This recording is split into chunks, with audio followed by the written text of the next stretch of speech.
जय श्री कृष्ण। धर्मराजाय नमः। सभी सुखों को पाकर अंत में स्वर्ग की कामना करने वाली सभी स्त्री पुरुष को अपने जीवन काल में एक बार धर्मराजा व उनकी धर्म बहन पोपाबाई की कहानी अवश्य सुननी चाहिए। यह कहानी हमें 1 साल तक सुननी चाहिए। धर्मराज और उनकी बहन पोपाबाई की कहानी सुनने के साथ ही मैं उनका महत्व और उदाहरण भी बताती हूँ। कहानी। एक गुणवती नाम की ब्राह्मणी थी। वह नित्य पूजा पाठ दान पुण्य करती थी, सभी देवों का पूजन करती थी और अतिथि सत्कार करती थी। गांव में उनका बहुत सम्मान था। उनके 4 पुत्र और बहुएं और अनेक पौत्र थे। घर में खूब धन था तथा सभी आपस में मिलजुल कर रहते थे। संक्रांति के दिन ठीक 7 दिन पूर्व ब्राह्मणी की मृत्यु हो गई। सभी उसके भाग्य की सराहना कर रहे थे कि कैसे गुणवती ने जीवन में अच्छे कार्य किए हैं और भरा पूरा परिवार छोड़कर सुहागन वैकुंठ को गई है। गुणवती की आत्मा को लेने यमदूत आए थे। वे गुणवती को देखकर आश्चर्य में पड़ गए थे और बोले, भाई माई, तेरा तेज तो अलौकिक है। तेरे शुभ का प्रभाव हम स्पष्ट रूप से देख सकते हैं, लेकिन ऐसा क्या हुआ? ऐसी कौन सी गलती तुमसे बन गई कि हम यमदूत के साथ तुम्हें जाना पड़ रहा है? मोटी लोग गुणवती भी आश्चर्य के साथ उनके साथ चल पड़ी। रास्ते में सर्वप्रथम वैतरणी नदी मिली। यमदूत ने कहा, हे माँ, तूने कुछ गोदान किया या गो के लिए कुछ भी किया हो तो उसे याद कर। तुझे इस वैतरणी नदी पार करने में सहायता मिलेगी। गुणवती ने मुस्कुराकर अपने द्वारा किए गए गोदान और गोग्रास को याद किया तो अचानक एक सुंदर सी गाय ने आकर उसे आसानी से वैतरणी नदी को पार करा दिया। थोड़ा चलकर गुणवती को भूख और प्यास सताने लगी तो उसने अपने अन्नदान और जलदान को याद किया। ऐसा करते ही उसकी भूख प्यास मिट गई। रास्ते में अलग अलग नरकों के जिसमें कहीं कांटों से भरा जंगल, कहीं चिलचिलाती धूप, कहीं कीड़ों का काटना तो कहीं चील कौवा का नोचना हो रहा था। जैसे ही गुणवती ने कांटों को देखा तो उसने अपने चप्पल के दान को याद किया। धूप सताने लगी तो छाता कपड़ों के दान को, कहीं कीड़े काटने लगे तो चींटियों के भोजन को, चील कौवे नोचते दिखे तो श्राद्ध पक्ष की काक बलि को और पक्षियों को डाले गए दाने को याद किया और बड़ी प्रसन्नता से वह सर्व नरकों से गुजर गई और वह धर्मराजा के महल तक पहुंच गई। महल में सोने के सिंहासन पर भगवान नारायण के स्वरूप में धर्मराज धरती के मानवों का न्याय कर रहे थे। गुणवती को देखकर धर्मराज ने बड़े प्यार से उसका स्वागत किया, उसको बैठने को आसन दिया। फिर गुणवती ने हाथ जोड़कर धर्मराज से अपना अपराध पूछा। फिर धर्मराज जी ने कहा, हे गुणवती, तुम अत्यंत पुण्यात्मा स्त्री हो। तुमने अपने जीवन काल तथा पहले के जीवन में भी अत्यंत ही पुण्य ही किए हैं, लेकिन तुमने कभी मेरी तथा पोपाबाई की कथा नहीं सुनी। मैं धर्मराज भगवान नारायण का ही स्वरूप हूँ तथा व्यक्ति के धर्म अधर्म का लेखा भी रखता हूँ। व्यक्ति यदि मेरे प्रति आस्था नहीं रखता, मेरी पूजा पाठ नहीं करता, मेरी बहन पोपाबाई उसे स्वर्ग जाने का रास्ता नहीं देती। यह सुन पोपाबाई ने 7 दिन तक धरती पर भेजने की प्रार्थना की ताकि वह पोपाबाई और धर्मराजा की कहानी सुनकर वापस आ सके, उद्यापन कर सके।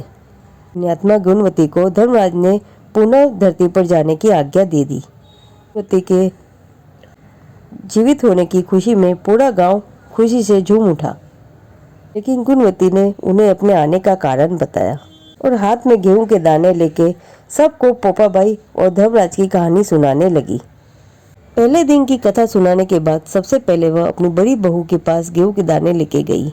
बोली, बेटा, ये गेहूं के दाने अपनी तिजोरी में रख दे।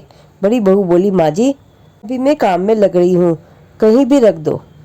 तो गुणवती दूसरी बहू के पास गई। उसने आग दिखना ताव उसने कुछ दाने अपने मुंह में डाल दिए।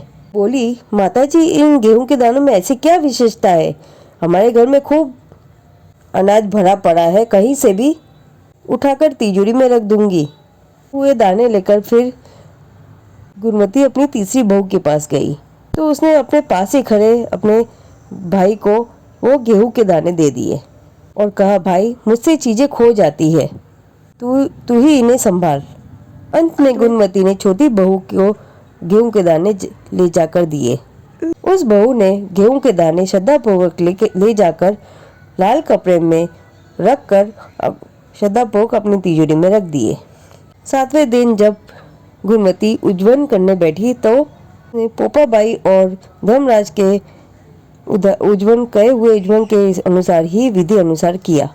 धर्म से कार्यक्रम संपन्न होने के बाद उसने कहा कि गुणवती ने सभी को कहा कि इस संसार में सभी सुख और अंत में वैकुंठ को देने वाली यह कथा साल भर सुननी चाहिए। इसको कहने, सुनने, हुकारा भरने और विधि पूर्वक करने वाला स्वर्ग को पाता है। इसको 1 साल सुन के उद्यापन करके ही छोड़ना चाहिए। गेहूं के दानों को साल भर संभाल कर पूजा के स्थान पर या तिजोरी में रखे। ऐसा करने से धन धान्य घर में भरा रहता है, परिवार पर कोई विपदा या बीमारी नहीं आती। ने अपनी बड़ी बहू को गेहूं के दाने दिए तो गेहूं के दाने उसने कहीं भी रखने को कहा तो पिछले 7 दिनों से इसकी संपत्ति का बहुत घाटा हुआ। उसी पवित्र दानों को चबा गई तो 7 दिनों से बिस्तर पर पड़ी है। तीसरी ने जब गेहूं के दाने अपने भाई को दिए तो उसकी सारी संपदा उसके पियर के चली गई, मायके चली गई। मेरी सबसे छोटी बहू ने इन दानों को बहुत ही संभाल के सदापूर्वक दानों को रखा। तभी से इसके घर पे धन की वर्षा हो रही है और चारों तरफ सुख समृद्धि के समाचार आ रहे हैं। ऐसा है धर्मराज की कहानी का प्रताप। अब मैं धर्मराज की बहन पोपाबाई की कथा सुना रही हूँ। पोपाबाई एक बहुत धार्मिक कन्या थी। उसके माता पिता स्वर्गवासी हो चुके थे। वे अपने भाई भी के साथ रहती थी। एक दिन पोपाबाई के भाई ने अपनी पत्नी से कहा, यह पोपाबाई सारा दिन पूजा पाठ में लगी रहती है, इसको घर का काम सिखाओ, इसको पराए घर जाना है। ऐसा ही चलता रहा तो इससे कौन विवाह करेगा? भाभी ने पोपाबाई को समझाया कि घर का काम सीखो ताकि तुम्हारा शीघ्र विवाह हो जाए। पोपाबाई ने कहा, भाभी, मैंने तो मन ही मन भगवान विष्णु को अपना पति मान लिया है। अब मैं किसी और से विवाह नहीं कर सकती। मुझे गांव के बाहर एक झोपड़ी डाल दो। मैं गांव के लोगों की गाय चराया आया करूंगी, मांग कर कुछ भी खा लूंगी। बस भगवान की सेवा, आज के बाद किसी पर पुरुष का मुंह नहीं देखूंगी। अब पोपाबाई इसी प्रकार अपना जीवन यापन करने लगी। एक दिन नगर का राजा वहां से होकर गुजरा। पोपाबाई दुर्भजनों की आवाज सुनकर उनके कुटिया के पास पहुंच गया। पोपाबाई ने कहा, कौन हो राहगीर? ले जाओ, मैं पराई मनुष्य का मुख नहीं देखती। लेकिन अहंकारी राजा ने दरवाजा तोड़ दिया। जबरदस्ती पोपाबाई को उठाकर महलों में ले गया। रानियों ने पोपाबाई की ख्याति पहले से ही सुन रखी थी, इसलिए राजा से कहा, इसे अभी के अभी छोड़कर आए। यह पवित्र पोपाबाई है, वरना हमारा सारा राज्य नष्ट हो जाएगा। राजा यह सुनकर घबरा गया और पोपाबाई को छोड़ने चला गया। इतने में ही पाप की नदी आई और राजा और उसके राजपाट को बहा कर ले गई। पर पुरुष के दर्शन से दुखी होकर पोपाबाई ने अपने वही प्राण त्याग दिए। पोपाबाई का धर्म के प्रति ऐसा समर्पण देख धर्मराज ने धर्मप्रिया उस पोपाबाई को अपने महल में स्थान दिया। आज भी सती और धर्मपरायण स्त्रियां पोपाबाई के दरवाजे से ही स्वर्ग में प्रवेश करती है। वे धर्मराज की बहन बन गई। तभी से कहते हैं, राज है पोपाबाई का, लेखा लेखी राई व्यक्ति के छोटे से छोटे कर्मों का ध्यान पोपाबाई ही रखती है। भी एक कहानी कहता है, सुनता है और हुकारा भरता है, उसके सभी पापों को मुक्त करके पोपाबाई स्वर्ग में स्थान देती है। पोपाबाई स्वर्ग में प्रवेश कराने में मदद करती है। इन दोनों कहानियों को आप मकर संक्रांति, बसंत पंचमी या किसी भी दिन 1 साल तक बोलनी चाहिए और सुननी चाहिए। अगर आप साल भर नहीं सुन सकते तो 6 महीने, सवा महीने या 7 दिन में भी सुन सकते हैं। नहीं तो एक दिन तो अवश्य ही सुने, रुजमन कर दे। प्रारंभ करने से पहले गेहूं के दाने हाथ में लेकर धर्मराज और पोपाबाई को प्रणाम करके प्रारंभ करें। फिर इस कथा को सुने। फिर पहले दिन लिए हुए गेहूं के दाने को लाल कपड़े में बांधकर पूजा स्थान या अपनी तिजोरी में रख दे। इतने समय तक ये गेहूं के दाने उचित स्थान पर रखे रहते हैं, तब तक घर में किसी प्रकार की विपदा नहीं आती और घर में धन धान्य की बढ़ोतरी होती है। इसलिए कम से कम 1 साल तक इस कथा को सुना जाता है और गेहूं के दानों को घर में रखा जाता है। नित्य पारा भरते हुए इस कथा को सुने और सुनाए। उज्जैन में किसी ब्राह्मण को वस्त्र, अन्न, छाता, टॉर्च, कंबल, चप्पल, लोहे की धर्मराज की प्रतिमा, सोने का सूरज, चांदी का चंद्रमा, चांदी की नाव, चांदी की सीढ़ी, तांबे का लोटा भोजन कराकर अथवा भोजन के साथ भेंट में दे। यदि यह सामान उपलब्ध न हो सके तो प्रतीक रूप में पैसा भी दिया जा सकता है। मन न मिले तो ये किसी भी मंदिर में धर्मराज के नाम से यह सब सामान दिए जा सकते हैं दान में। पोपाबाई की कथा का प्रारंभ हाथ में राई लेकर किया जाता है। उज्जैन में 4 सूखे नारियल, जिन्हें खोपड़ा या गोला भी कहा जा सकता है, उनको 2 टुकड़ों में तोड़ दे। इस प्रकार 8 हिस्से बना दे।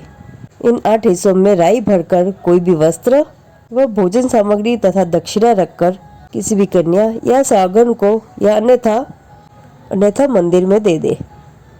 आप अपनी सामर्थ्य के अनुसार सामान को कम ज़्यादा कर सकते हैं। भगवान भाव देखते हैं। आपकी जितनी श्रद्धा सामर्थ्य हो उतना आप दान दे सकते हैं।